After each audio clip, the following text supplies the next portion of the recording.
Morning students, प्यारे बच्चों। Paper second में बीएड फर्स्ट ईयर में जो आज का हमारा यूनिट फर्स्ट का जो आज का विषय है वो है हमारा फंडामेंटल ड्यूटीज। बच्चों, कल हमने जो डिस्कस किए थे वो किए थे हमारे फंडामेंटल राइट्स। तो राइट्स के साथ ही हमारी फंडामेंटल ड्यूटीज भी कुछ बनती हैं। तो बच्चों, ये जो फंडामेंटल कौन कौन से ऐसी ड्यूटीज, कौन से हमारे ऐसे मौलिक कर्तव्य हैं जो हमारे संविधान के द्वारा हमें बताए गए हैं और हम जिस देश में रहते हैं उस देश के प्रति प्रत्येक नागरिक के अपने कुछ न कुछ बच्चों कर्तव्य होते हैं। उन कर्तव्यों को, उन अपनी जिम्मेवारियों का निर्वहन करना ही, उन जिम्मेवारियों को निभाना ही अपने मौलिक कर्तव्य कहलाता है। तो जैसे कोई देश का संविधान अपने देश के नागरिकों को जैसे अधिकार प्रदान करता है, उसी प्रकार से कुछ ड्यूटीज भी लगाता है। उनकी कुछ कर्तव्य भी अपने नागरिकों के निर्धारित किए जाते हैं। उन कर्तव्यों का सब देश के वासियों को, अपने सब नागरिकों को पालन करना चाहिए।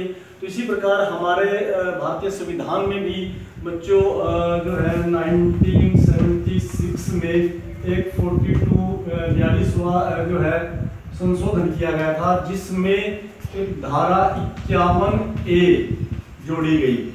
1976 में जो है 42वां अमेंडमेंट किया गया, जिसमें एक आर्टिकल जोड़ा गया 51A, जिसमें हमारे मौलिक कर्तव्यों का वर्णन किया गया है कि भारत के संविधान में देश के नागरिकों को जो है कुछ मौलिक कर्तव्य प्रदान किए गए हैं। तो वह मौलिक कर्तव्य कौन कौन से हैं बच्चों? शुरू में जो थे मौलिक कर्तव्य जो थे 10 बताए गए थे। इसमें 10 मौलिक कर्तव्य बताए गए, लेकिन बाद में जो है 1900 इसके बाद 2002 में जो है दूसरा एक 86वां अमेंडमेंट किया गया, जिसमें एक कर्तव्य और बढ़ा दिया गया। तो अब इन मौलिक कर्तव्यों की जो टोटल संख्या हो गई है बच्चों को हो गई है 11। अब भारत के संविधान में जो है वो 11 मौलिक कर्तव्य हमारे बतलाए गए हैं। तो वो कौन कौन से हैं? तो सर्वप्रथम जो बच्चों आता है इसमें हमारा जो फंडामेंटल ड्यूटीज हमारी बनती है वो है संविधान का पालन करना। सभी देश के नागरिकों का यह कर्तव्य बनता है कि वह अपने देश के संविधान का पालन करें। उस संविधान में जो जो कानून, जो भी जिम्मेवारियां बताई गई हैं अपने देश के प्रति, वह सब हमें उनका पालन करना चाहिए। जैसे हमारा राष्ट्रगान हो गया, हमारे जितने भी उसका हमें पालन करना चाहिए और उनका सम्मान करना चाहिए हमें। तो ये अपने देश के संविधान का सम्मान करना, उसका पालन करना, उसमें जो बातें बतलाई गई है उनको मानना, ये हम सब देशवासियों का कर्तव्य बनता है। दूसरा बच्चों जो इसमें कर्तव्य है हमारा उच्च आदर्शों का पालन करना। वही देश में जो अपने उच्च आदर्श हैं हमारे, जियो और जीने दो, मातृदेवो भव, पितृदेवो भव, बंधुत्व भाईचारे की जो भावना है, राष्ट्रीय एकता की भावना है, एकता और अखंडता की भावना है, पूरे देश को एक भाईचारे की, बंधुत्व की भावना में बंद कर रहना, अहिंसा परमो धर्मः, इस प्रकार के जो हमारे उच्च आदर्श हैं, उन सब उच्च आदर्शों का देश के सभी नागरिकों को पालन करना चाहिए, चाहे वो किसी भी धर्म के हों, किसी भी जाति को हो और किसी भी संप्रदाय से क्यों ना संबंध रखने वाले हों। एक दूसरे के साथ मिलजुल कर रहना चाहिए। जो समाज में रहने के कुछ उच्च आदर्श बतलाए गए हैं, उन आदर्शों का सभी देशवासियों को पालन करते हुए समाज में जीवन जीना चाहिए। तो ये हम सब देशवासियों का बच्चों कर्तव्य बनता है। तीसरा जो हमारा मौलिक कर्तव्य बतलाया गया है, भारत की एकता अखंडता को बनाए रखना। हमारे देश की एकता और उसकी अखंडता की रक्षा करना, उसका सम्मान करना, उसको बनाए रखना प्रत्येक देशवासी का कर्तव्य बनता है कि वह जो है अपने देश की एकता का सम्मान करे। क्योंकि देश में देखो बच्चों, हमारे जैसा कि आपको पता है हमारा देश भिन्न भिन्न धर्मों का, भिन्न भिन्न जातियों का, भिन्न भिन्न संप्रदायों के, भिन्न भिन्न मत मंतव्यों को मानने वाले लोग हमारे देश में रहते हैं और सब मिलजुल कर एक उसमें एकता के सूत्र में बंधे हुए हैं। क्योंकि हमारे देश की जो संस्कृति है बच्चों, वह अनेकता में एकता लिए हुए है। तो उस एकता, उस भारत की उस एकता और उस अखंडता को बनाए रखना, कोई ऐसा भड़काऊ बयान नहीं देना कि जिससे जो है सांप्रदायिक झगड़े शुरू हो जाएं, हिंदुओं को मुस्लिमों के खिलाफ या दूसरे किसी धर्म के खिलाफ एक दूसरे को ऐसे भड़काना, इस प्रकार के विवादित बयान देना, ये हमें बिल्कुल भी शोभा नहीं देते। तो अपने देश की एकता और अखंडता को बनाए रखना ये हम सब का कर्तव्य बनता है। जैसा कि पिछले बार आपने कुछ देखा है, कुछ दिनों पहले जो है JNU विश्वविद्यालय में कुछ लोगों ने भारत की अखंडता के खिलाफ आवाजें उठाई, एकता को तोड़ने की बात की। तो आज उन लोगों पर देशद्रोह के मुकदमे चल रहे हैं। तो बच्चों, इस प्रकार अपने देश की एकता और अखंडता को बनाए रखना ये हम सब का कर्तव्य बनता है। दूसरा बच्चों इसमें आगे बताया गया है समय आने पर देश की रक्षा के लिए तैयार रहना, यानी देशभक्ति की भावना सब देशवासियों के अंदर होनी चाहिए। भरा नहीं जो भाव से बहती, जिसमें रसधार नहीं, हृदय नहीं वह पत्थर है, कहो जिसमें स्वदेश का प्यार नहीं। बच्चों आप सब देशवासी जो है वह देश में रहते हुए अपने अपने सब कार्य करने में लगे हुए हैं, लेकिन इसमें बतलाया गया, हमारा कर्तव्य ये बतलाया गया कि अगर समय पड़ जाए देश पर किसी प्रकार का, तो उस अपने देश की रक्षा के लिए सब कुछ अपना निछावर कर देना, अपने देश की रक्षा के लिए तैयार हो जाना, अपना सब कुछ सर्वस्व देश के लिए बलिदान कर देना, ये हम सब का कर्तव्य बनता है। और इस प्रकार के ऐसे अनेकों उदाहरण आए भी हैं, जैसे अब ये कोरोना महामारी चली हुई है, तो इसमें अनेक पूंजीपतियों ने और किसानों ने, मजदूरों ने, सब ने अपनी अपनी कमाई में से कुछ न कुछ देश के लिए, देश की रक्षा के लिए, देश के लोगों की सुरक्षा के लिए बच्चों जो है बहुत कुछ दान जितना उनसे बन पड़ा है वह दिया है। इसी प्रकार जब भी देश पर कोई भी विपत्ति आती है, चाहे वो बाह्य रूप से हो या आंतरिक रूप से, तो हमारे देश की जो जितने भी देश में रहने वाले देशवासी हैं सब अपने देश, अपना निजी स्वार्थ छोड़कर देश रक्षा के लिए तैयार हो जाते हैं। ऐसी भावना सब देशवासियों के अंदर होनी चाहिए, यह हम सब का कर्तव्य है। जैसे देश इस समय कोरोना महामारी से जूझ रहा है, तो हम सब का कर्तव्य है कि वह सरकार के द्वारा बताए गए नियमों का पालन करे, उन पर चले और अपने देश की जो है गरीब लोगों की देखभाल के लिए जो है अपना जो उनकी सुरक्षा के लिए उनको किसी प्रकार की जरूरत है, अगर आपके आस पड़ोस में कोई इस प्रकार का निसहाय है तो उसकी सहायता करना हम सब का कर्तव्य बनता है। तो बच्चों यही बात इसमें बतलाई गई है कि समय आने पर देश की रक्षा के लिए तैयार रहना, यानी कि सब के अंदर जो है देशभक्ति की भावना होनी चाहिए। अगली जो बात बच्चों उसमें कहेंगे भाईचारे की भावना का विकास करना।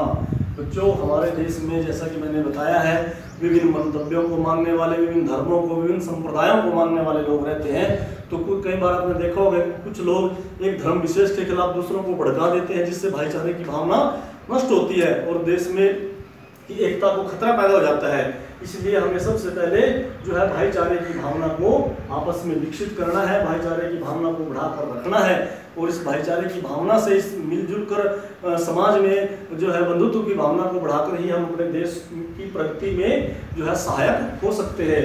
क्योंकि आपने देखा होगा कई बार कुछ नेता, कई बार कोई ऐसे लोग जो है वह अपने निजी स्वार्थों के लिए इस भाईचारे की भावना का जो है लोगों को भड़का देते हैं दूसरे के खिलाफ। तो हमें ऐसा नहीं करना चाहिए, उनकी बातों में नहीं आना चाहिए। तो इस प्रकार भाईचारे की भावना का विकास करना, लोगों के अंदर इस भावना को विकसित करना हम सब का कर्तव्य बनता है। और नेक्स्ट बच्चों नंबर 6 संस्कृति का सम्मान करना। प्रत्येक देश की, प्रत्येक राष्ट्र की अपनी एक संस्कृति होती है, अपनी एक सभ्यता होती है, उस संस्कृति का सम्मान करना। जैसे हमारी संस्कृति है जियो और जीने दो, हम जो है विश्व वसुधैव कुटुंबकम की भावना में विश्वास रखने वाले हैं और अपनी जो भी हमारा कल्चर है, जो हमारे रीति रिवाज है, जो हमारे जितने भी हम जो तीज त्योहार हैं जो हमारे, वो उन सब से मिलकर किसी देश की एक संस्कृति बनती है। अपनी इस संस्कृति को अपनी अगली पीढ़ियों के लिए सुरक्षित रखना, इसका सम्मान करना, आने वाली पीढ़ियों को इसको समझाना और बताना, इसकी जो है इसकी सुरक्षा करना, ये हम सब का उत्तरदायित्व बनता है, हम सब की ड्यूटी बनती है कि हमारे देश की जो संस्कृति है, हमारे देश में जितने भी जातियाँ, जितने भी धर्मों के लोग रहते हैं, सबका अपना अपना कल्चर है, अपनी उस संस्कृति का सम्मान करना, उसको बचा कर रखना, सुरक्षित रखना, यह हम सब की जो है जिम्मेवारी बनती है। तो बच्चों संस्कृति का सम्मान करना हम सब के लिए एक महत्वपूर्ण कर्तव्य बतलाया गया है। अगली बात आती है बच्चों वातावरण को सुरक्षित रखना। ये सबसे जरूरी है बच्चों, क्योंकि हम जिस वातावरण में रहते हैं उसको स्वच्छ और सुंदर बनाकर रखना। प्रधानमंत्री जी देखा होगा बच्चों बार बार स्वच्छ भारत अभियान की बात करते हैं। वह किस लिए कर रहे हैं कि भाई जो जिससे हमारा वातावरण सुरक्षित होगा। तो बच्चों वातावरण को दूषित होने से बचाना, पेड़ों को मत काटना, इस प्रकार ज़्यादा से ज़्यादा पेड़ लगाना, जिससे हमारा वातावरण जो है वो सुगंधित बने, सुरक्षित बने, जिसमें सांस लेने योग्य वायु रहे।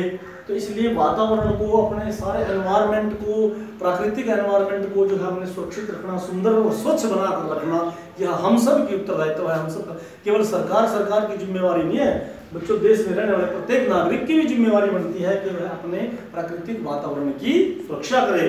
इसी प्रकार आगे कहा गया है वैज्ञानिक पद्धति व मानवतावाद की भावना विकसित करना।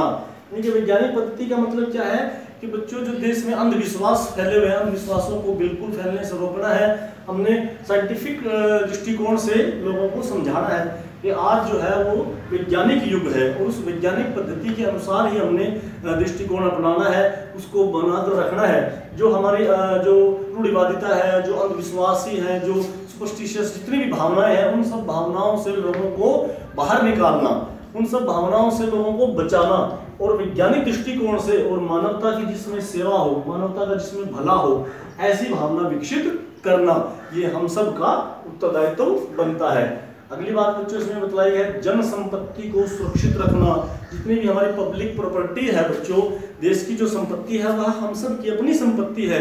आपने देखा होगा कि कई बार जो है कुछ जन आंदोलन हो जाते हैं, उनमें लोग जो है राष्ट्र संपत्ति को जला देते हैं, ट्रेन्स में आग लगा देते हैं, बहुत बिल्डिंगों को जला देते हैं, बसेस को फूंक देते हैं। तो बच्चों वो जो है बिल्कुल गलत है। इस प्रकार की भावनाएं, जो हमारे राष्ट्र की संपत्ति है वह हम सब की अपनी संपत्ति है, इसलिए उस जन संपत्ति की, उस राष्ट्र की संपत्ति की सुरक्षा करना, उस पब्लिक प्रॉपर्टी को सुरक्षित रखना हम सब का उत्तरदायित्व बनता है। ऐसा नहीं है कि अपनी बातों को मनवाने के लिए, अपना आंदोलन चलाने के लिए हम राष्ट्र की संपत्ति को नष्ट करें, यह बिल्कुल गलत बात है।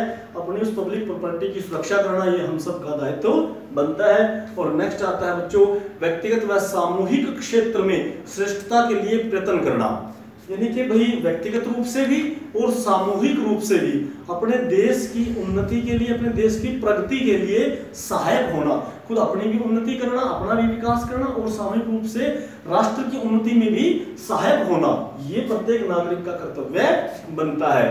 ये 10 कर्तव्य तो बच्चों जो थे हमारे, ये 1976 का जो 42वां अमेंडमेंट किया गया था, 51A जोड़ा गया जिसमें, तो ये बच्चों 10 कर्तव्य यहाँ तक बतलाए गए। उसके बाद जो 2002 में 86वां अमेंडमेंट किया गया, बदलाव किया गया, संशोधन किया गया संविधान में, तो उसमें एक कर्तव्य और जोड़ दिया गया, जो है प्रत्येक अभिभावक का यह कर्तव्य कर दिया गया, उसकी ड्यूटी निर्धारित कर दी गई है कि वह 6 से 14 वर्ष के अपने बच्चों की शिक्षा की व्यवस्था करे।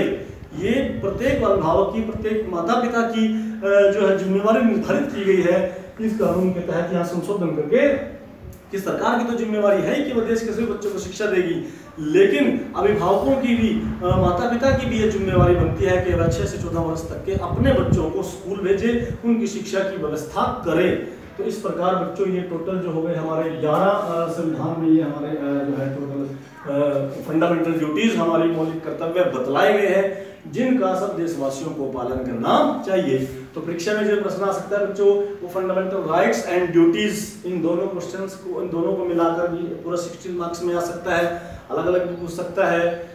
आगे इसमें ये भी पूछ सकता है कि भाई इनकी कुछ थोड़ी सी आलोचना भी की गई कि तो ये बच्चों जो है जहाँ जब संविधान में कर्तव्य अधिकार दिए गए उसके साथ ही इनको भी देना चाहिए था, क्योंकि एक ही सिक्के के 2 पहलू होते हैं। दूसरा अगर बात करें तो फंडामेंटल राइट्स और ड्यूटी जो है वो वास्तव में एक सिक्के के ही 2 पहलू हैं। तो हमारे संविधान में थोड़ा ये गलती की गई है कि जब फंडामेंटल राइट्स लोगों को निर्धारित किए गए, उसी स्थान पर ही ड्यूटीज भी निर्धारित की जानी चाहिए थी, लेकिन ऐसा नहीं किया गया, ये बाद में जोड़े गए हैं बच्चों। ठीक है। दूसरा, इनके लिए उचित दंड की भी व्यवस्था नहीं की गई। अगर कोई इन कर्तव्यों का पालन ना करे तो जो है उसको कानून के द्वारा कोई दंड किया जाएगा। जैसे इसमें देश की भावना की बात, रक्षा की भावना की बात की गई है। अब पता नहीं शिक्षक के मन में वो भावना है या नहीं, तो उसके लिए अगर नहीं है तो सरकार को इस पर जबरदस्ती दंड नहीं दे सकती इस बात के लिए। तो ये भी है बच्चों। और तो इस प्रकार कुछ इसमें, और दूसरा उच्च आदर्शों की बात जो कही गई, स्पष्ट नहीं किया गया कि ऐसे कौन से आदर्श हैं। और जो संविधान की पालना की जो बात की गई है, जैसे इसमें जो है सबको वोट का अधिकार है, लेकिन सबको वोट देनी जरूरी है, कंपलसरी है, ऐसा नहीं इसमें लिखा गया कि वो सबको देनी पड़ेगी। अब बहुत सारे लोग जो मतदान का प्रयोग नहीं करते, तो ऐसा गलत है। तो इस प्रकार कुछ जो है ना इनमें ये कमियां को दूर किया जाना चाहिए। लेकिन फिर भी बच्चों जो है एक संविधान में, प्रत्येक देश के संविधान में उसके नागरिकों को कर्तव्यों के, उसके अधिकारों के साथ साथ सबसे पहले उसकी ड्यूटीज भी दी गई हैं, ड्यूटीज निर्धारित की गई हैं जिनका पालन हमें करना चाहिए। जब हम कर्तव्यों का पालन निर्वहन करेंगे अच्छे प्रकार से, तो अधिकार हमें स्वतः ही प्राप्त होंगे।